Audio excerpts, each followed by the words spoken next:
En nuestro video anterior estuvimos viendo por la palabra de Dios la promesa del advenimiento de un Salvador, un Mesías, el cual es Cristo el Señor. Al mismo tiempo también estuvimos viendo por la Biblia que se establece o se declara el advenimiento de un antimesías, que la Biblia lo llama con diferentes nombres, especialmente el anticristo. Ahora, la Biblia dice que durante toda la historia van a surgir muchos anticristos. Y también dice que se está esperando el advenimiento del llamado el anticristo, es decir, ese personaje en particular que va a gobernar al mundo en los últimos tiempos. Así que, ¿cuál es el origen del anticristo como tal? ¿Cuáles serán sus rasgos distintivos? ¿Y cuáles serán las circunstancias que lo rodeen en su advenimiento? Esto lo veremos en el desarrollo de este video en Abramos la Biblia con el pastor Alex Henao. Bienvenidos.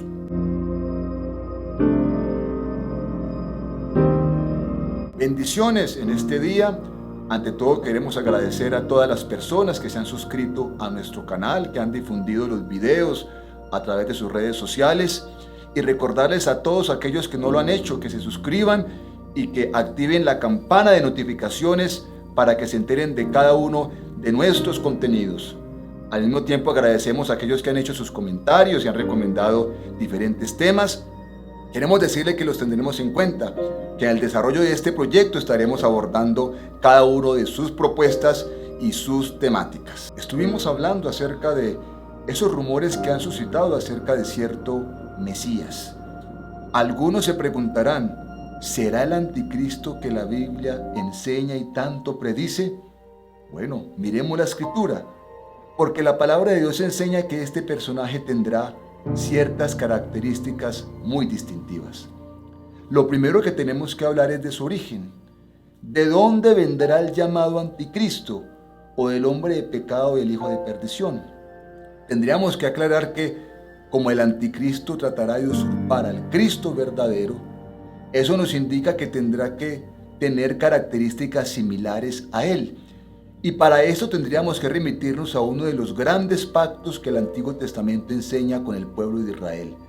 ¿Y cuál es este pacto? El pacto davídico, o el pacto hecho con David, que se registra en el segundo libro de Samuel, capítulo 7, y en el Salmo número 89, 3 y 4, que dice de la siguiente manera: Hice pacto con mi escogido, juré a David mi siervo, diciendo, para siempre confirmaré tu descendencia y edificaré tu trono por todas las generaciones. Este pacto consiste en que el Cristo verdadero vendría de la familia de David. Miqueas capítulo 5 verso 2 dice, pero tú, Belén Efrata, pequeña eres para estar entre las familias de Judá, de ti te saldrá el que será Señor en Israel, y sus salidas son desde el principio y desde la eternidad. Esto quiere decir que el Cristo verdadero vendría de la familia de David, por ende de la tribu de David.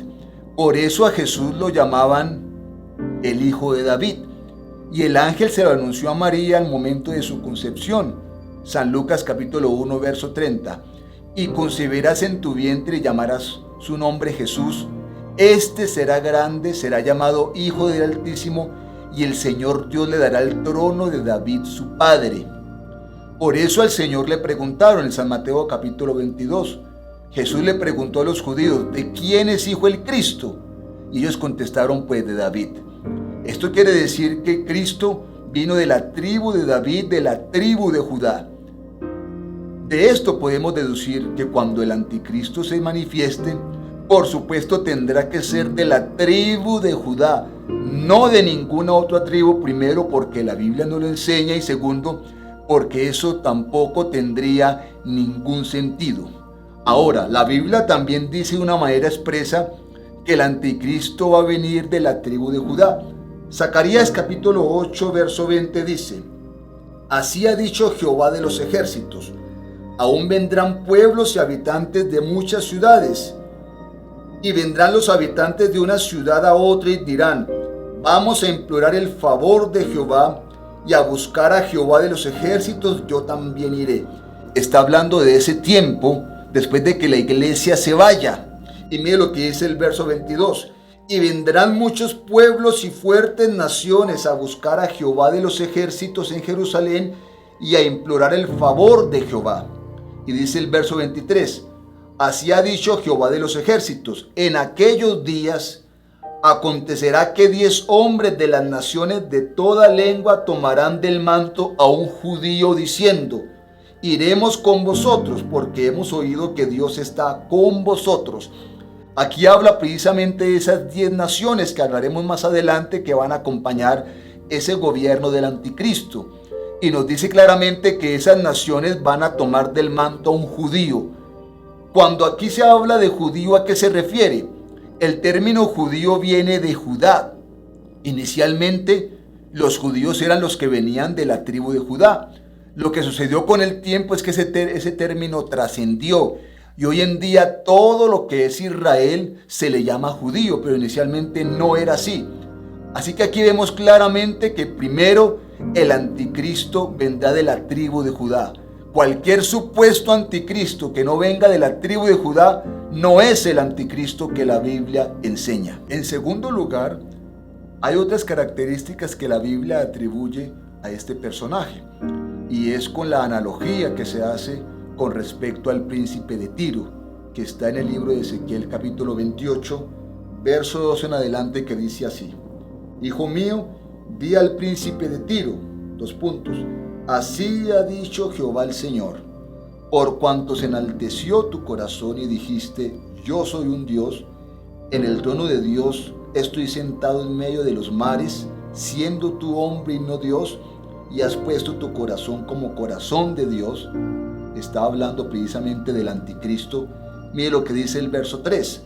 He aquí tú eres más sabio que Daniel, y no hay secreto que te sea oculto.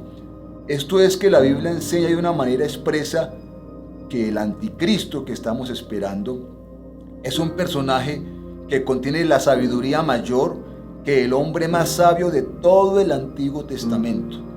El Antiguo Testamento resalta a Daniel como el hombre más sabio de toda esa generación. Aquí nos está hablando de que ese personaje tendrá una sabiduría y una inteligencia en mayor proporción que el profeta Daniel.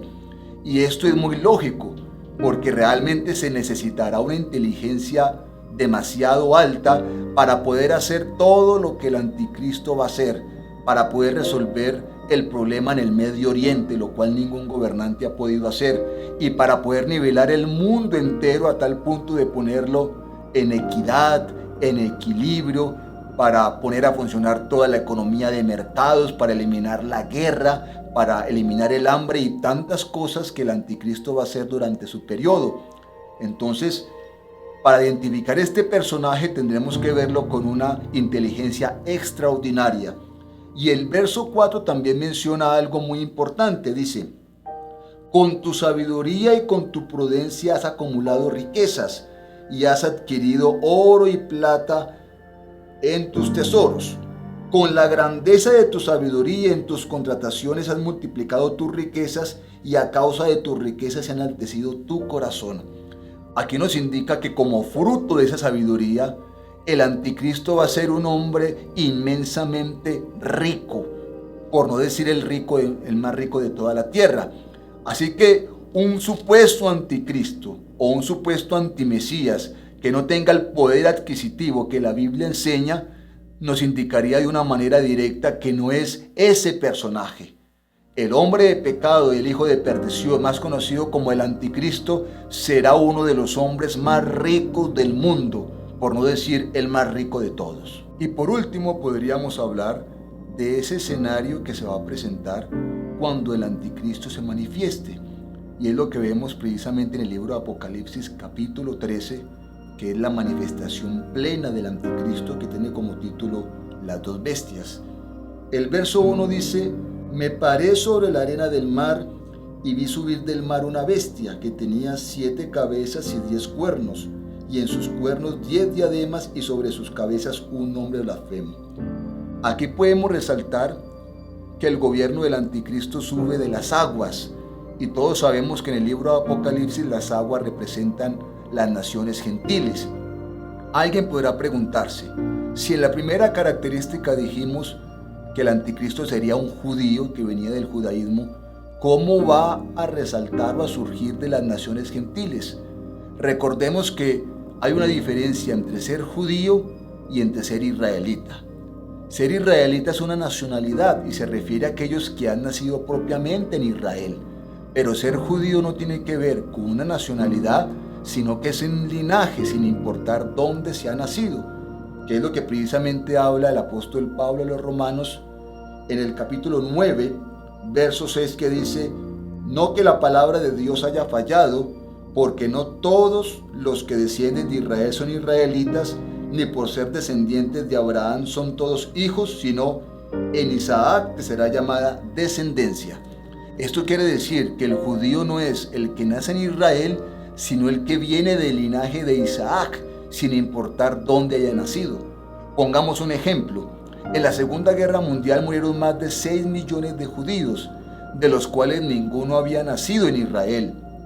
Eran alemanes, eran checos, eran polacos, eran austriacos, eran letones, eran holandeses, pero ninguno había nacido en Israel, porque el que es judío no es el que nace allí, sino el que viene de la descendencia de Isaac.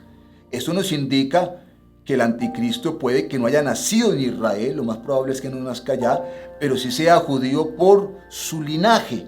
E inclusive eso nos lo enseña el profeta Daniel cuando el ángel le dice: del Dios de sus padres no hará caso, es decir, que sus padres van a ser Abraham, Isaac y Jacob, aunque no practique el mismo sistema religioso de ellos.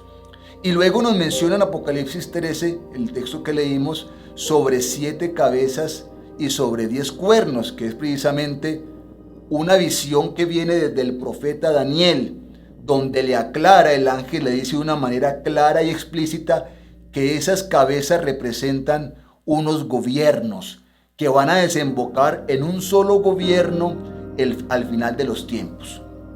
Así que todas estas características que he mencionado pues nos sirve para identificar realmente si se alinean con alguno de esos mesías o antimesías que se van levantando. ¿Esto para qué? Para estar mejor ubicado, para tener un mejor conocimiento, para tener la capacidad de no ser engañado. Porque alguien preguntará: bueno, si a mí no me va a tocar el gobierno del anticristo, ¿para qué saber esto? Aunque no nos va a tocar el gobierno del anticristo de la iglesia, sí podemos caer en alguna trampa de ese tipo y podemos equivocarnos al apoyar estas teorías. Esta información nos sirve precisamente para tener ese conocimiento y esa ubicación de saber qué es falso y qué es verdadero. Aquí hemos mencionado este gobierno. Entonces, ¿en qué consistirá este gobierno? Es decir, ¿qué características tendrá este gobierno del anticristo al final de los tiempos? ¿Y qué papel jugará la religión o el aspecto religioso en este último periodo? Eso es lo que vamos a ver precisamente en nuestro próximo video. Mientras tanto, les decimos que estemos atentos, que tengamos todos los sentidos espirituales agudizados, que tengamos la confianza y la certeza de que estamos en la verdad, de que estamos practicando una verdadera fe, que nuestros ojos realmente están puestos en el verdadero Mesías. Y aunque venga mucha información y mucha especulación, nosotros sabemos en qué hemos creído. Los invito a que sigamos en esta dinámica en Abramos la Biblia con el pastor Alex Henao. Bendiciones para todos.